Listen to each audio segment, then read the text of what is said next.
Good morning, everyone. Welcome to CHOW. It's a great honor to be here and deliver the keynote opening address of this conference. It's just truly an honor. My name's TJ Greene. I'm the chairman for the Makah Tribal Council. And I'd just like to thank some of the, I'm also a new trustee on the National Marine Sanctuary Foundation Board, and just an honor to thank you. Honored to be selected. Our co-chairs, Don Rodney, Laura Zager, the great leadership that we had. I want to acknowledge Mark McDade for making such a compelling case to have me become a part of this team. It's been truly wonderful, and I'm looking forward to all the exciting work. I mean, you just witnessed some of it, that project, the National Marine Sanctuary Foundation was just tremendous, and the NOAA Marine Debris Program, working with them and being able to clean up the environment of our community. The shellfish beds that was talked about on there. Just this last week, we had some of the big minus tides, and to see our community out there harvesting, getting their traditional foods, all kinds of different clams that we have in there, butters and cockles and imperial horse clams and little necks. It was just tremendous. The school had some of their young kids out there harvesting buckets and buckets of this, and to know that the food that they're gathering is a much safer today than it was a year ago. So let's just give a round of applause for that work again. That was just truly tremendous.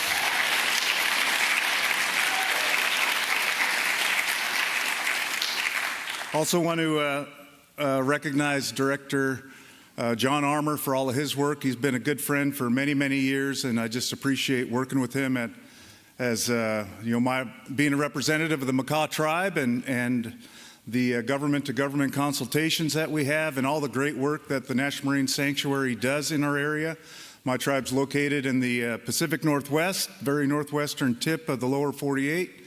Can't go any further, and it's part of the Olympic Coast National Marine Sanctuary. And what's unique about that, I think, is that when that sanctuary was being created and proposed, it was daunting for our tribe to understand it, to understand what the intentions were, and then to embrace it was a whole nother story. We took it with a lot of skepticism. Very concerned about our treaty rights. The Makah have the 1855 Treaty in Nia Bay.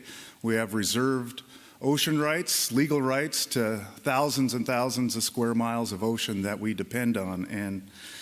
And it took a number of years, a number of meetings, working with NOAA, working with the National Marine Sanctuary to come to agreement and to come to understanding and to agree to support the creation of the Olympic Coast National Marine Sanctuary. And even after that, there were challenges along the way. We were in conflict at times over what goes on and who has what authorities in there. But we worked through all that. We problem solved, we partnered, because we had common goals, common vision, and common reverence for the ocean that provides for us, that sustains our lives, and that really, drives our ocean, our local economies, and then also our culture that we depend on. We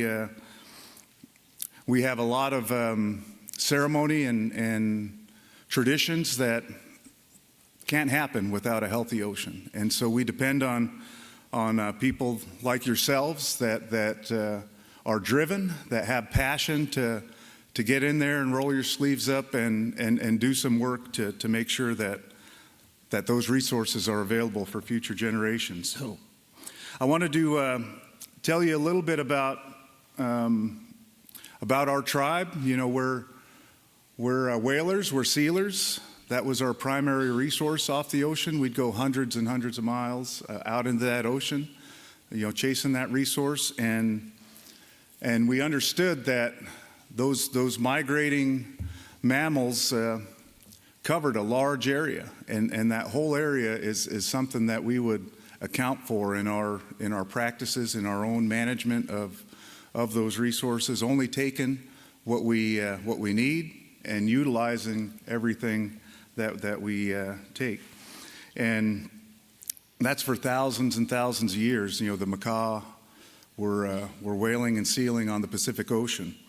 Today, we're getting ready to undertake that practice again of whaling. We're currently going through that process with NOAA and getting a permit through the Marine Mammal Protection Act. And we're very excited about that and looking forward to being able to revive some of those customs and traditions and ceremonies that have laid dormant for some time.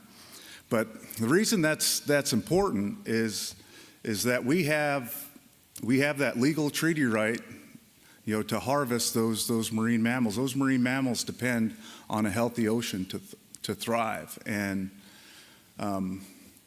collectively, if we can recognize, the importance of that to our nation, for us to be able to live the life that we want to live and that we reserved in our treaty, we can understand that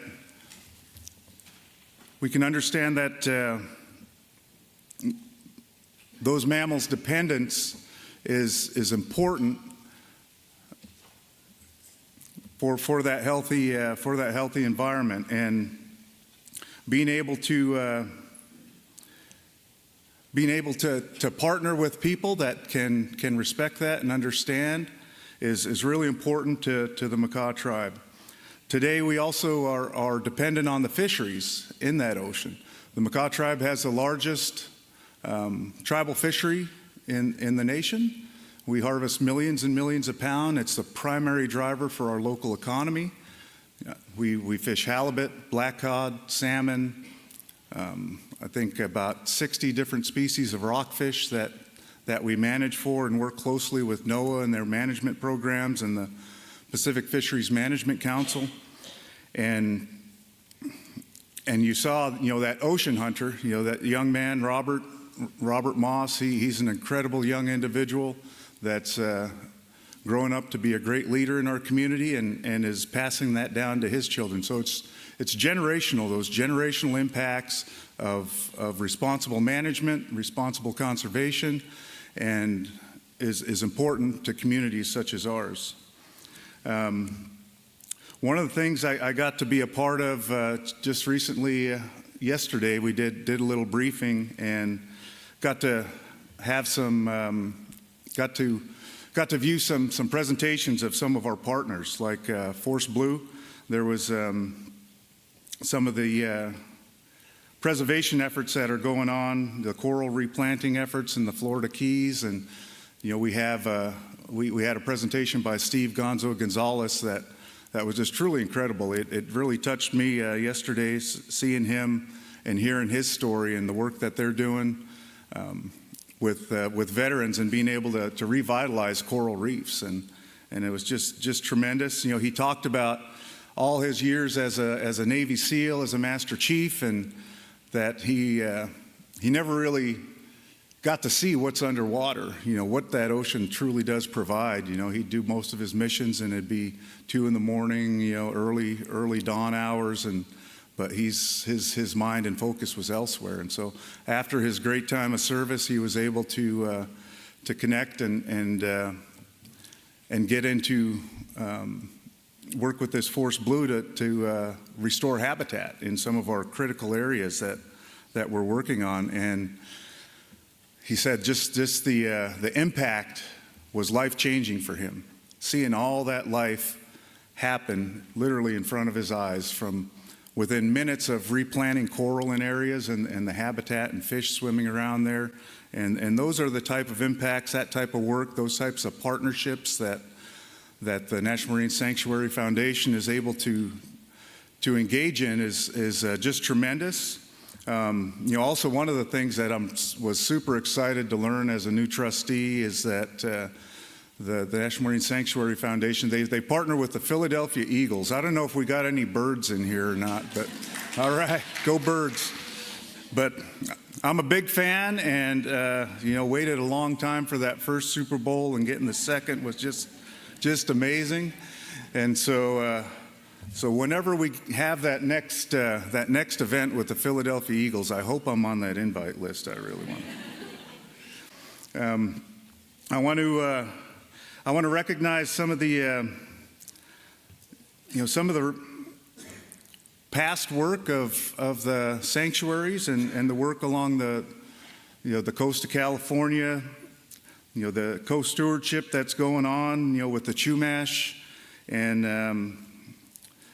in their leadership. Violet Sage Walker, I believe, was honored. Was that last year or the year before? But just some tremendous work going on down there. The kelp restoration, those kelp forests that are so vital to the West Coast and other areas. The replanting of eelgrass and all that work, is just incredibly important for forage fish and keeping that biodiversity so that we have those healthy marine environments. And then one of the, I think one of the main things that I would like to, convey to you about the Makah tribe, and it's been mentioned a little bit in that video that you've seen, but as we said, we're ocean people. We call ourselves Kwaditcha'at, and that some people have. We've translated that as people of the Cape, but it's really a more literal translation is the people who live among the rocks and gulls. And if you've ever been out there, the landscape is just truly amazing. And we know it like the back of our hand. The fishermen that you saw in the video, how they navigate those waters, and the times that I've been able to do that growing up, getting brought out there by my grandfather and my father, and teaching me to navigate those waters, without any electronics, just by waypoints and by the movement of the ocean and the times of the year, and that still carries today for a lot of our families, to be able to understand where those fishing banks are. Be able to understand the migration of the different species that move through our area, and that's changing. Our fishermen are telling us today that that's changing, and those time periods are changing, the abundance is changing, and those are things that we need to be paying attention to. Those ocean currents, where we live is just truly dynamic. The California current meets the Alaskan current, and the outflows from the Puget Sound and Fraser River all combine off the coast of Washington, right in Makah territory, and creates a tremendous explosion in biodiversity of life. And we have a gathering of your seabirds and marine mammals, and then all the fish that come through there at that time, that provide for us. Our lifeblood and our spiritual and cultural existence is all dependent on what goes on in that ocean. And so as we look to the future and as we recognize what we have today, the tremendous economic impact that those oceans have so that we can meet our daily needs, but also managing that in a sustainable way. And making sure that our impacts in the things that we do today and the decisions that we make at the policy level and at the your independent level and how you utilize and what you prioritize in those resources all makes a difference in where you engage in that process.